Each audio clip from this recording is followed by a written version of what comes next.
नमस्कार दोस्तों, welcome to another episode of Fireman, science का सुपर हीरो, लॉजिक का दोस्त। वैसे विनर्स अपनी मंजिल खुद ही ढूंढ लेते हैं, लेकिन आज की कहानी में इस मंजिल का लोकेशन फिजिक्स बताएगा।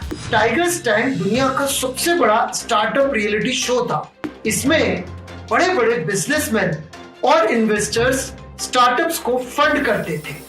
बस उन्हें चाहिए थे माइंड ब्लोइंग आइडियाज जो टेक्नोलॉजी की दुनिया को हिला के रख दे। ऐसा ही एक idea second year engineering students Raju, Rancho और फरहान के पास था। इन्होंने डिजाइन किया था एक ऐसा जीपीएस जो किसी भी करंट जीपीएस से बहुत एडवांस था। ये ज्यादा एक्यूरेट था, रिमोट एरिया से स्पेस तक हर जगह काम करता था और इस पर साइबर अटैक होने का भी कोई चांस नहीं था। इस इन्वेंशन से सभी को फायदा होता, फिर चाहे वो डिलीवरी ऐप हो या एयरक्राफ्ट। ये आइडिया इतना जबरदस्त था कि बस इसी बेसिस पर वो शो में शॉर्टलिस्ट हो गए। अब बस 30 दिनों में उन्हें नेशनल टीवी पर इन्वेस्टर्स के सामने एक प्रोटोटाइप प्रेजेंट करना।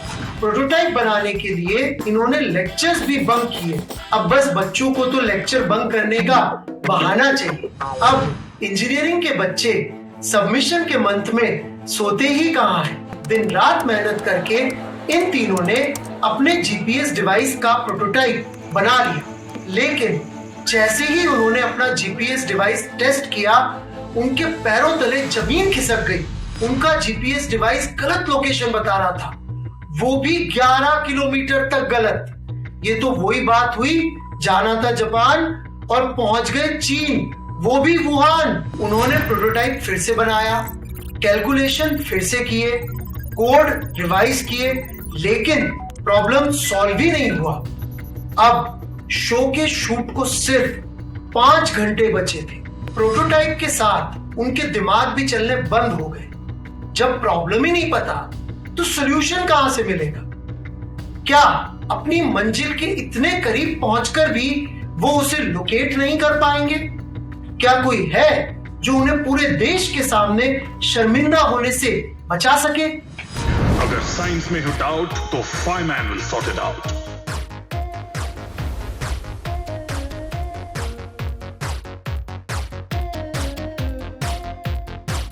पहले समझते हैं कि ग्लोबल पोजिशनिंग सिस्टम यानी कि जीपीएस काम कैसे करता है। जीपीएस ट्रैकिंग डिवाइसेस में ट्राइलेटरेशन टेक्नोलॉजी का इस्तेमाल होता है। इसमें 4 सैटेलाइट्स की मदद से लोकेशन ट्रैक किया जाता है और इन सैटेलाइट्स में एटॉमिक क्लॉक लगा होता है।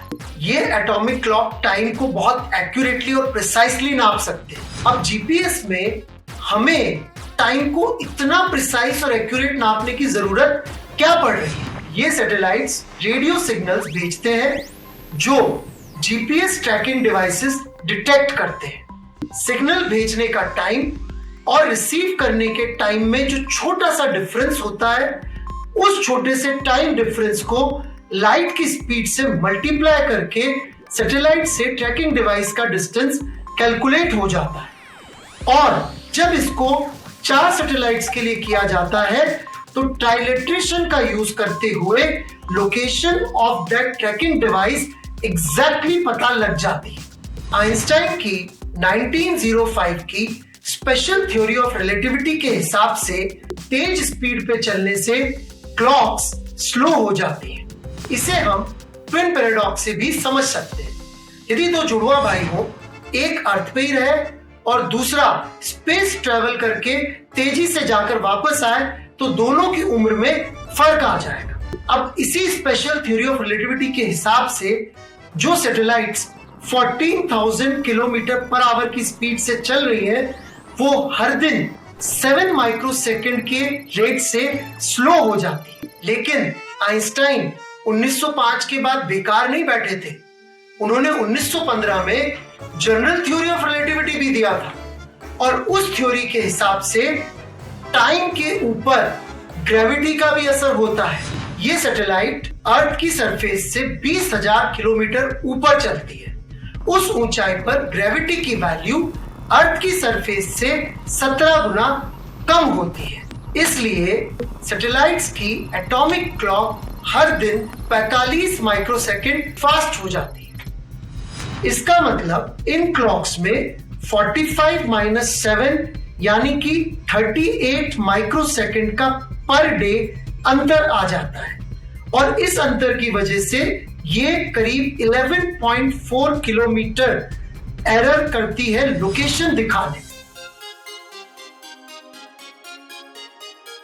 अब अगर इन तीनों ने अनअकैडमी ऐप पर एजी सर के लेक्चर्स बंक नहीं किए होते तो इन्हें ये बात पता होती। इस एरर को अवॉइड करने के लिए जीपीएस के सॉफ्टवेयर में आइंस्टाइन के ये इक्वेशंस पहले से इंटीग्रेट कर दिए जाते हैं, तभी जीपीएस आपको एक्यूरेट लोकेशन दिखा पाता है। राजू, रेंचो और फरहान को भी बस आइंस्टाइन के ये इक्वेशंस अपने जीपीएस सॉफ्टवेयर में इंटीग्रेट कर देते, बस डाल दी इक्वेशन और मिल गया लोकेशन।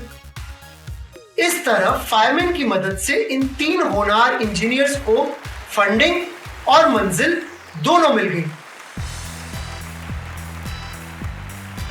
लोकेशन का ठिकाना तो मिल गया, लेकिन इनकी खुशी का कोई ठिकाना नहीं रहा। फिजिक्स के ऐसे और कई माइंड ब्लोइंग कॉन्सेप्ट्स आप आसानी से सीख सकते हो। बस अटेंड कीजिए मेरे लाइव बैचेस और स्पेशल क्लासेस अनअकैडमी ऐप पे। यूज कीजिए कोड AGNUC, इससे आपको मिलेगा डिस्काउंट और ढेर सारा नॉलेज।